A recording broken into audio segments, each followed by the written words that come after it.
meeting to order at 5 p.m. Anyone present may not record, video, or audio tape and or leave any cell phone on without permission of the chair. It's now time for the disclosure of pecuniary interest and the general nature thereof for the agenda of this meeting and for minutes of a meeting in which a member was not in attendance. Seeing none from council, we'll move down to item 3, which is delegations and deputations. 3.1, Mr. David Sonnefrank, agricultural use and holistic lifestyle. Now, Mr. Sonnefrank, you have 5 minutes to speak, at such time when that concludes, there will be an offer to council to ask you of any questions, and we'll carry on from that point. Is that okay with you? Sounds good, thank you. Okay, the floor is yours. Please go ahead. All right. Thank you. I'm not much of a speaker, so I just wrote this out, so I'll just keep reading. So, apologize for that. Okay. The purpose of this inquiry is to delineate the difference between agriculture use as a business and holistic living practices within the municipality of Red Lake. At the present time, there seems to be no separation between the two. I'll give you a brief background on myself. So I am a sociologist with master's studies in community development. And for the past 10 years, I've been a building contractor in the Red Lake area. So I am a member of this community. I'm coming to you for 2 reasons. One, personally, we have 2 Highland cows on our property zoned R4 that we intended to use for our family's health and well-being. Prior to obtaining these animals, we searched the bylaws and determined that since they were not included in the list of prohibited animals, but specifically mentioned as not being prohibited, and because they were not intended for agriculture use, that they were permissible, much like fish. Fish are actually listed in the agricultural section, mentioning livestock, but they are obviously permitted within a residential area. For these reasons, we feel we are within our rights. Secondly, I come to you because there is a growing desire among Red Lake residents to follow a more holistic lifestyle and the food-to-table movement that is around us. Unfortunately, there seems to be resistance on a municipal level. I would like to propose that it is possible to empower your citizens to invest in the life of this community from a rural perspective rather than a restrictive urban development model. I know the issues are complex, but I believe that in your position as a public servant, you will be able to determine the direction of this issue in the community. The result will clarify for residents where the town stands in supporting not just businesses within the municipality, but the residents themselves. Recently, I received a notice from the town that I should dispose of the 2 Highland cows on our property in Kelson's farm. The reason given is that the only thing allowed on that property is a modular dwelling or a single detached dwelling. Along with this, Section 117 was stated implying the need for the municipality to explicitly permit the use of a property for any other use other than the recorded primary use and the permitted accessory uses. Under the current bylaws, this seems to mean permission is needed for something as simple as storing one's own RV on their property all the way to growing or raising food of any type. This is my proposal. If the use of the land contributes to the health and well-being of its residents, then it should be deemed acceptable in the R4 zone requirements. Just as an outbuilding can only be constructed to support the main residence, so also the land should be able to be used to provide resources for the occupants of the primary residence. For example, gardens can be defined in the strictest sense as a crop farm. According to the current definition, even gardens would need a variance from the town. However, and rightly so, when used for the sole purpose of providing a constructive lifestyle and healthy food for the residents of the property, the municipality has allowed this type of domestic agriculture without question. The same can be proposed for domestic animals that produce healthy food for the residents of the property. Environmental laws are already set in place by Ontario to govern any type of environmental concerns for both gardens I would encourage the town to see that the intent of the agriculture definition in the bylaws is to govern excess growth and the subsequent sales of the products. These guidelines are definitely needed, but I believe they're not intended to prohibit families or individuals the opportunity to provide for themselves within the municipality of Red Lake and within the boundaries of their personal property. My wife has offered to search out the level of interest in the community by drawing up a petition. If this would be beneficial to the council in determining the pulse of the town on this issue, please let us know, and we will see what the outcome is. Thank you for your time and for working with us to make Red Lake a healthier community. Thank you very much, Mr. Sonafrank. Appreciate that. Does any member of council have any question for Mr. Sonafrank? Councillor Hager, go ahead. Oh, you're on Just mute. have to unmute. There you go. There we go. Thanks. So, Mr. Frank, no apologies for having to read it because that's fine. So, I guess I have a couple of questions, and my questions are with regards to the care of the animals themselves, and with regard to the size of the property, and the fact that they've got 2 cows, another on the way, and how much grazing land they have. And I guess I would have a lot of questions around.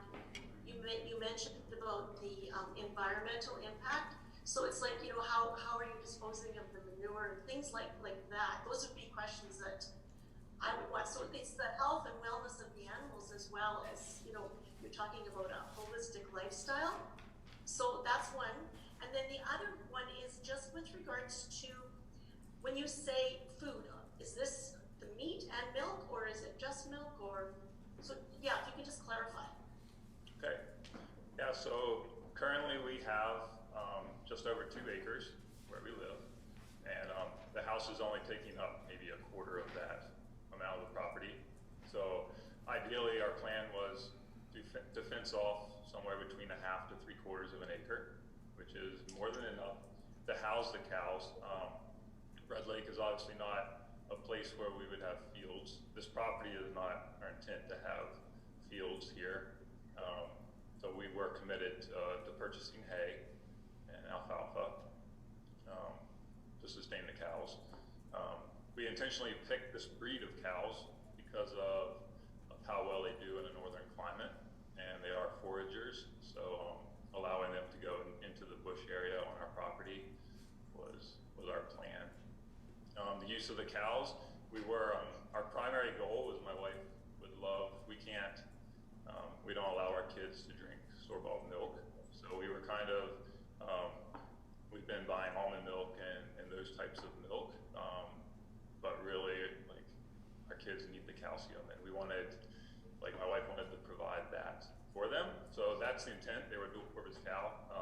But we thought through, like, well, what happens if the one is pregnant has a bull or something that we can't raise? Like, we're not out of the question that we would butcher it and definitely use the meat first for ourselves.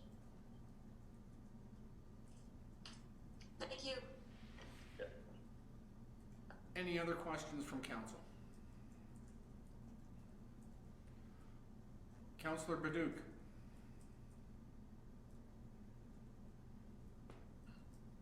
Yeah, I kind of had the same question as Councillor Hager, but I didn't hear an answer on the manure. What you're doing to collect it. You're close to the lake. Is there any environmental studies to make sure it's not running into the lake? You have neighbors that run water through pumps out of the lake. Can you guarantee there's no contamination there or anything like that? Yeah, so according to Ontario's rules, we are more than far enough away from the lake. We're not actually on the lake, and where we plan on having the cows, it is significantly far from the lake. So there's no risk in terms of what Ontario requires of there being contamination to the waterways. As far as manure, our goal was to use a lot of it in our own gardens, just allow them to compost. We know that other people garden, and we sharing that if people wanted. Obviously not selling, we had no intention of selling it.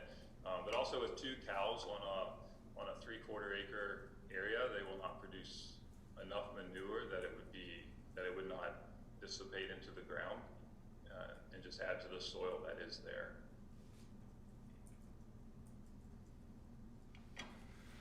Okay, great, thank you. Any further questions from council? Okay, seeing none. Mr. Sonnefrank? Oh, Councillor Baduc has another question. Yeah, I was also wondering, like you said, you went through the bylaws and couldn't find anything. Did you ever think of talking to any of your neighbors, or your neighbors supporting you, that sort of thing, other than just bringing them in? Like, to me, I'm just getting the gist that you look to where you couldn't find answers. You never really followed the whole proper process before you brought them in. Yeah, we did talk around. We didn't ask our neighbors if that was. It didn't even cross our minds that was an issue. Meaning that we weren't encroaching on anybody else in doing it, and that might have been an oversight on our part in realizing that this was an issue for some people. And then so that was, I mean, you're correct in that we were looking in the bylaws to see if it was prohibited. And that was our approach. I mean, we didn't realize that there was another way. Yeah, it wasn't an issue, I guess, in our site. So that was overlooked on our part. Okay, fair enough. Thank you. Thanks. Thank you. Any other questions? Okay, seeing none. Mr. Sonnefrank, staff will get back to you in a very short period of time with a follow-up to this meeting and direction further in the forms of a letter to you. So that should be out within a week to you or so. Okay, thank you. Okay, thank you very much for attending. Appreciate your time. Thank you. Thank you for your time.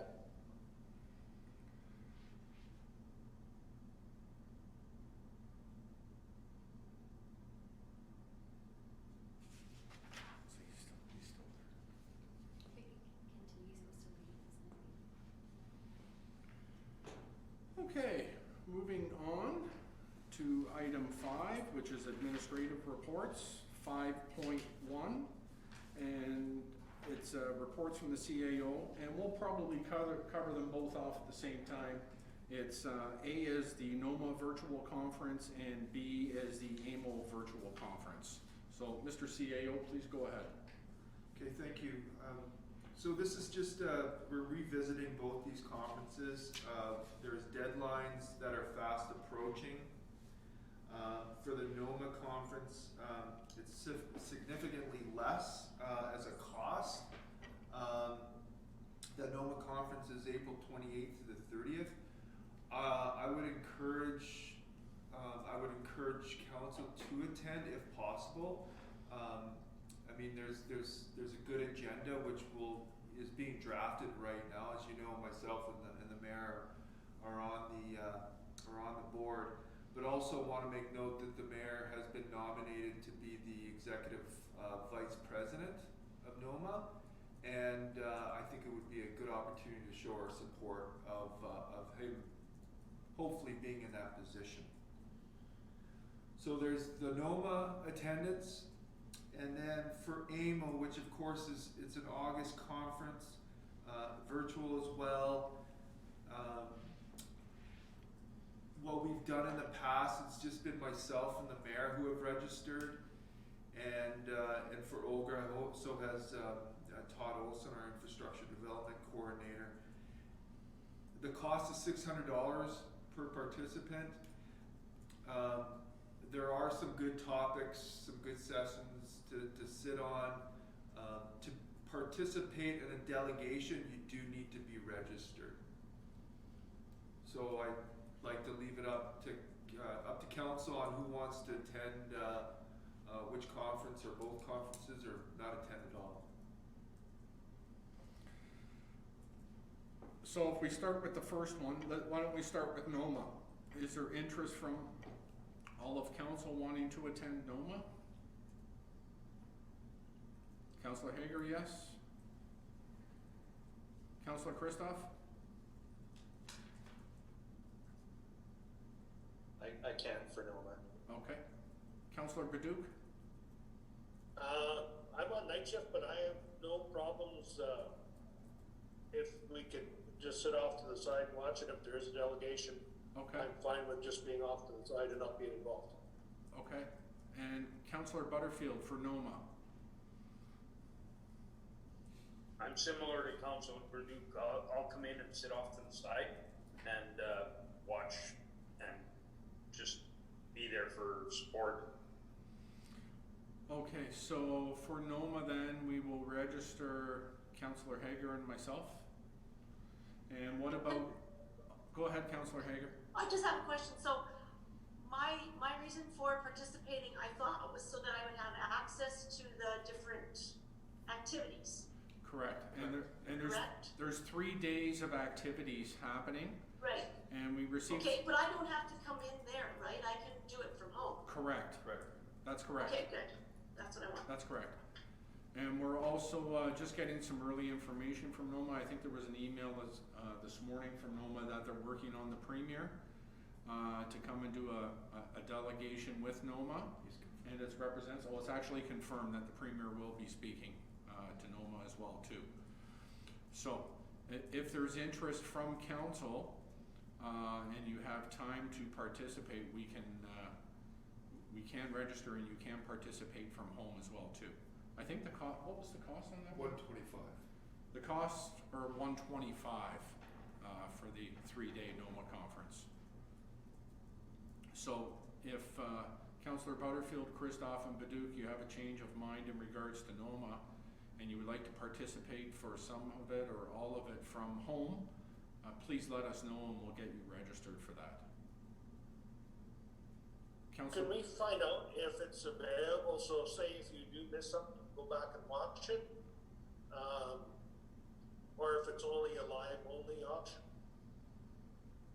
Do we know that answer right now? I believe it's live at this moment, but a couple days later you could see the presentations. Potentially, yeah.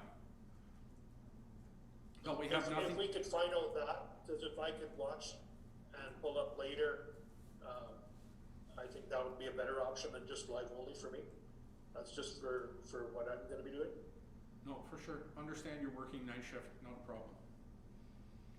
Okay, so at this point for the NOMA conference, we'll register Councillor Hager. And in regards for AMO, do we want to do something similar as we did last time where the CAO and myself were registered and then any councillor member who's interested in delegation to come in and sit off to the side? Would that work for everyone and we save some dollars at the same time? Yep. Raise your hands, you're okay with that one? Okay, so we'll do that. So we'll register the CAO and myself for AMO then. Okay, thank you very much. Moving down to item 5.2 from the clerk.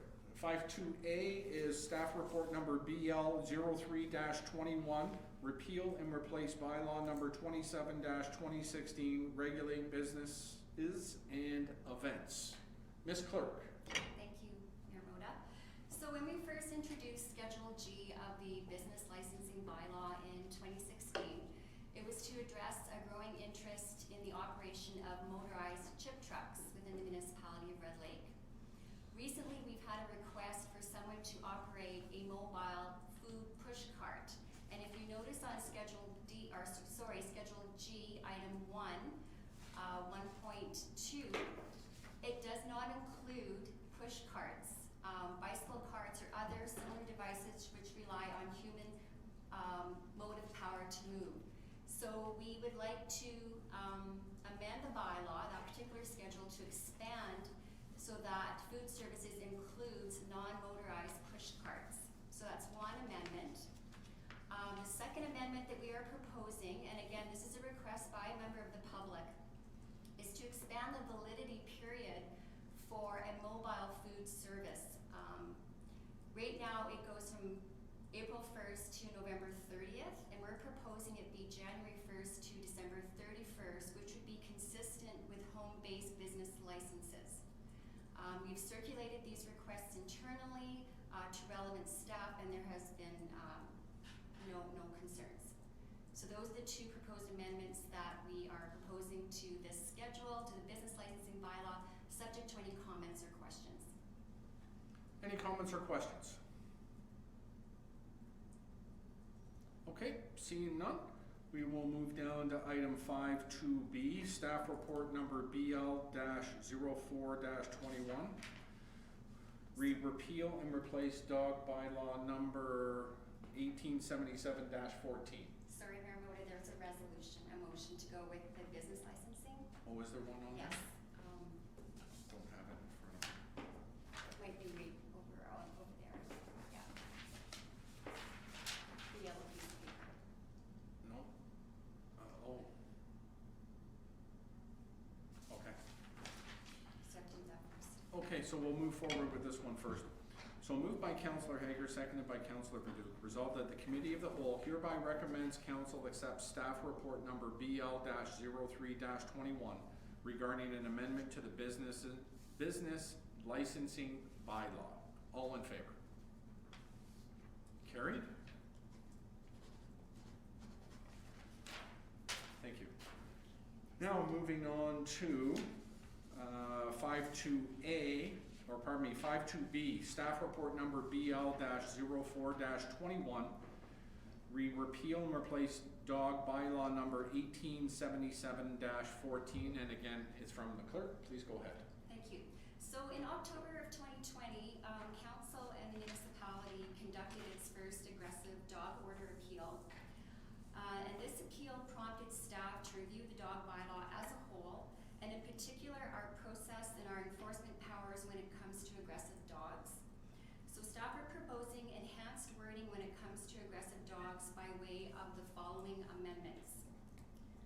Firstly, we're looking at adding a new definition for enclosed structures, which provides greater clarity to the public and also provides flexibility as to which type of enclosed structure to impose based on the varying degrees of aggressive behavior exhibited by an aggressive dog. Secondly, we are looking at imposing a rule that no person shall suffer, allow, or permit a dog to chase a person, domestic animal, or vehicle in an aggressive manner. We've come across this wording in other municipal dog bylaws, and we'd like to incorporate it into ours. And we also have had some complaints as well with dogs chasing people and people on bicycles. So we feel that this is an important thing to include. And along with this rule, staff are also proposing a new set fine of $150 for non-compliance. Thirdly, we're looking at imposing a new rule that aggressive dog orders must be complied with at all times. This is something that we do not currently have in place in our bylaw and are unable to enforce. Therefore, we are proposing this addition along with a new corresponding set fine of $300. And finally, we are also proposing that every owner of a dog that is deemed aggressive shall post a "Beware of Dog" sign on their property for the safety of the public. So staff are recommending these changes to the dog bylaw subject to any comments or questions. Any comments or questions? Okay, seeing none. Moved by Councillor Christoph, seconded by Councillor Padu.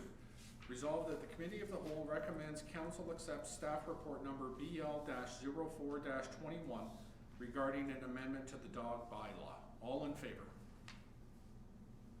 Carried?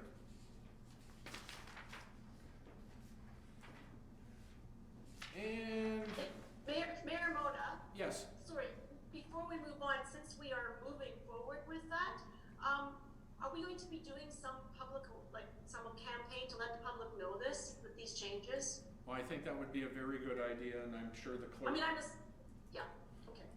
the clerk and bylaw, I'm sure will put something out, In the newsletter. especially in the yellow newsletter to inform the public of all the changes. Thank you for that, Councillor Hager. Okay, moving on to item 5.2C, staff report number clerk-2021-01, read procedural bylaw. Ms. Clerk.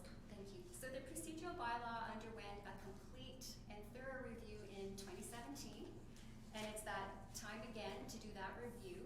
So staff have undertaken a review of the current procedural bylaw, and although it contains a lot of housekeeping amendments in nature, I do want to draw council's attention to section 12 on page 35, which relates to electronic meetings. I would say those clauses do reflect our current practices, but I am looking for feedback if we should be adding anything to that particular section. So basically, electronic meetings will only take place during a declared emergency by the province or by the municipality, as the procedural bylaw stands right now, unless council would like to meet electronically during non-emergencies at any time. Is that okay with council? Any comments? Councillor Butterfield, go ahead. So we could put it in that if one of us had to leave town for that particular meeting, we could still electronically attend the meeting through Zoom? Correct, but as it stands right now, the only way that council can meet electronically, whether you're out of town or in the community, is during a declared emergency. Can we make it so that we can do it when it's non-emergency? That is up to council. I know for the Police Services Board right now, they're only meeting electronically during emergencies. And the majorities of councils like face-to-face representation in person, understanding we're through a pandemic right now and it's kind of changing a lot of things for a lot of us. We still want to be accountable in person, but understanding that life does move forward and people must attend out-of-town appointments or whatever that may be. The whole thing behind this is, and discussions from other municipalities are, they're trying to frown upon people going on vacation or out of town a lot of the times, and they're not attending face-to-face when we're in that type of period at the meetings, but they're away all the time and whatever that may look like for personal reasons, and they're trying to keep people face-to-face during those times. But this council's very open, so it depends on what council would like to do moving forward.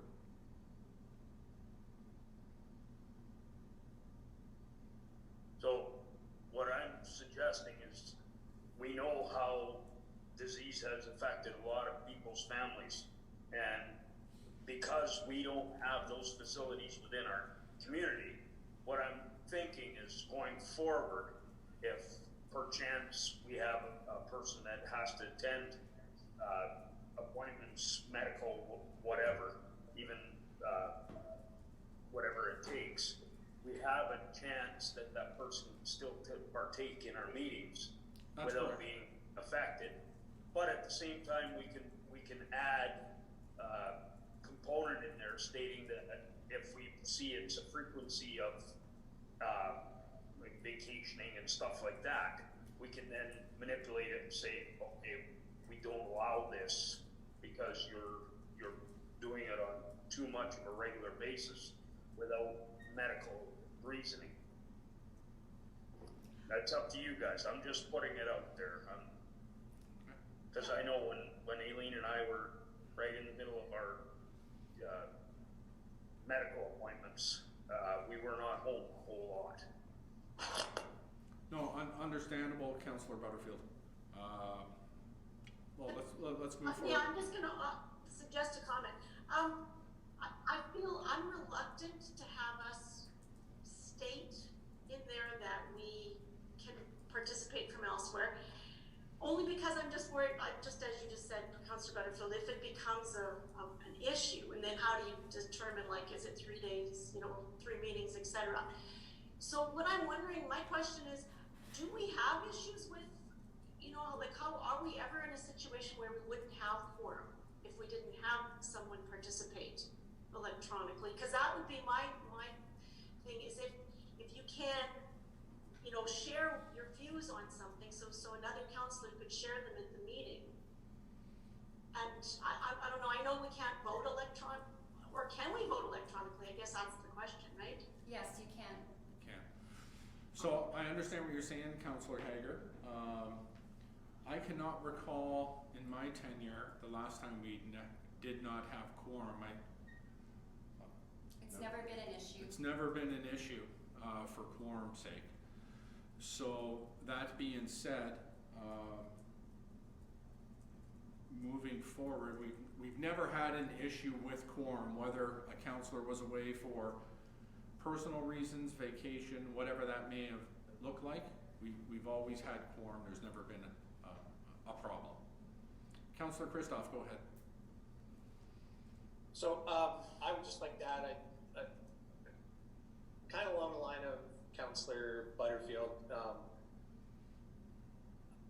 maybe if there's a way, say, if like when you say, like when we end a meeting at the call of the chair or something like that, or maybe it's a decision made by the mayor, the deputy mayor, or mayor, CAO, and clerk to say, yes, we're going to allow this person to zoom in or electronically come in because for whatever reason. But I would like to see something that at least gives you an option. So if we do have to go out of town for medical, or you have surgery and you can't make it in and you're in bed for 3 months, well, you've missed 3 meetings and now you're out. So I would kind of like to see something like that where a decision is made for it to be allowed. So I don't know if I think I said it okay, but. Okay, fair enough. Yeah, so as long as it relates to medical reasons then? So we can have a stipulation in there, Councillor Christoph and Councillor Butterfield, electronic participation since you're out of the community for medical reasons. Would that be something that would work into that? Yeah. I think so, but kind of like going on what Councillor Hager has said too about the reluctance part of it.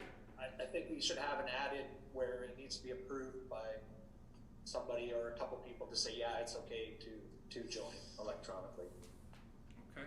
Then that might deter constant use of it, I guess, right? Because if you could be out all the time on medical, but or you could say you could be, anyways. I don't think we're going to have that issue at all, but I guess it'd just be to cover all the bases. Okay. Councillor Badouk, go ahead. Yeah, I was kind of thinking along the same things. I don't have a problem with the way it is now, but at the same point, sometimes things are out of our control, and I would see the same sort of thing where electronic participation could be approved under special circumstances, because maybe it's not just medical, maybe there's something else, but definitely not for vacations or being out of town. But yeah, it just kind of like we have to agree that council has to agree to allow the person to attend. So if I'm hearing you correctly, Councillor Badouk, would it be something along the lines of electronic participation shall be allowed by the mayor, deputy mayor, something like that? I think it should be a group decision, not just one person's. But the problem, Whether it's a vote or under special circumstances, not just at any time. But then we have to have a meeting. but that, and that's where I was going to go. What the problem then is, you have to have a meeting to do that. So you have 3 people together, that constitutes a meeting. So we have to have a meeting in order to move that forward. So I think it becomes easier if we have something for staff and for procedural bylaws moving forward, not just for our tenure, but moving forward outside of that, where we have something a concrete and specific that we can follow, and for our future politicians, potentially. Councillor Butterfield, go ahead. Well, and that's what I was just gonna say is for future, if we say that we can't do it outside of an emergency, we kinda hoop ourselves for doing anything going forward. I'm thinking if we can come up with a strategy as we sit now, like you said, whether it's the mayor and the CAO that make the decision, whether it's the clerk that makes the decision, or a specific individual, just maybe not for this council, but maybe for future, like we said, you never know, one of us could wind up being replaced by somebody else, but that particular family has a medical issue or a medical emergency within their family, but they still want to participate in the meetings. I don't want to tie our hands going forward by saying, unless it's an emergency situation within Canada, we can't do it. No, I understand what you're saying. What we're trying to say from a procedural bylaw perspective is we need something in writing, whatever that looks like, to say there's outside of the pandemic. So let's put everything aside that we're experiencing right now. So outside of the pandemic, if there's an opportunity, we have a council meeting. We've never had a problem with quorum, but a councillor is out of town for a medical appointment and the councillor wants to attend the meeting.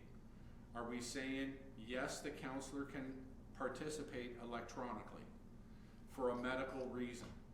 What we're trying to shy away from is something like, as Councillor Baduc alluded to, the fact like vacations and those types of things. So I think we need something concrete and specific that we could put in. Councillor Christoph, go ahead. So I'm just gonna throw out there, I would say let's have the mayor and the deputy mayor make that decision. So you submit to the mayor, deputy mayor, and they can talk and make that decision if it's allowed or not, under medical reason. Okay. Councillor Baduc?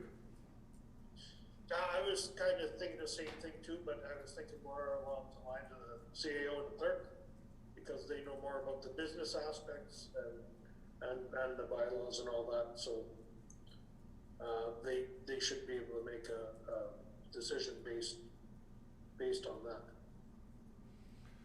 Okay, so why don't we put this over?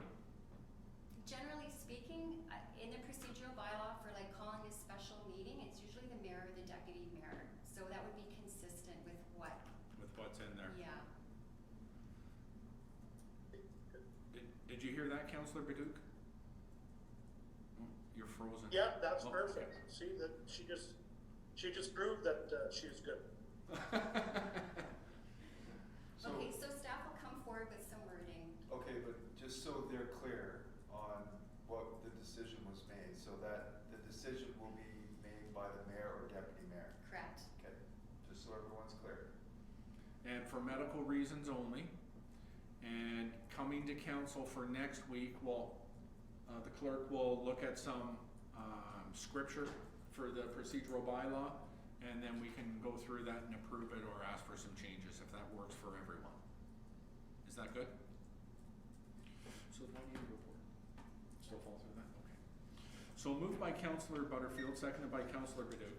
Resolved that the Committee of the Whole hereby recommends Council's acceptance of staff report number clerk 2021-01 regarding an amendment to the procedural bylaw. All in favor? Carried. Thank you. Okay, going down to our last agenda item, item 7 under new business, 7.1, the Solicitor General re the OPP detachment boards. Are you going to speak a bit about this? Okay. Has council had a chance to read that document at all? Yeah. We're going to start with the clerk. The clerk's just going to give us a brief synopsis of what's been happening, and then I'll follow in and we can answer any questions if there are any.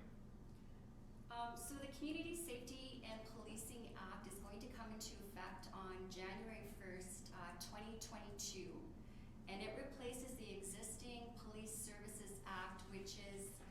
approximately 30 years old. So it's undergoing a complete review. And in that review, Section 10 boards, which is what we are, Red Lake Police Services Board is a Section 10 board, are going to be dissolved, and they're going to become an OPP detachment board. And also, all Section 10 contracts with the OPP will be terminated. However, we will still pay for OPP services through the billing model and also through calls for service. So those are the two major changes. So right now the Section 10 board is comprised of 3 members. The mayor, who's our council representative. We have Shelley Kosis, who is our municipal representative, who is appointed by council. And then we have Jennifer Franchuk, who is appointed by the province, and she's our provincial member. So what's going to happen is the OPP, or Red Lake OPP, service Red Lake. They have a satellite detachment in Ear Falls, and they also service the First Nation community of Pikangikum. So we've been asked by the province to come up with an OPP detachment board based on the OPP and which communities they service.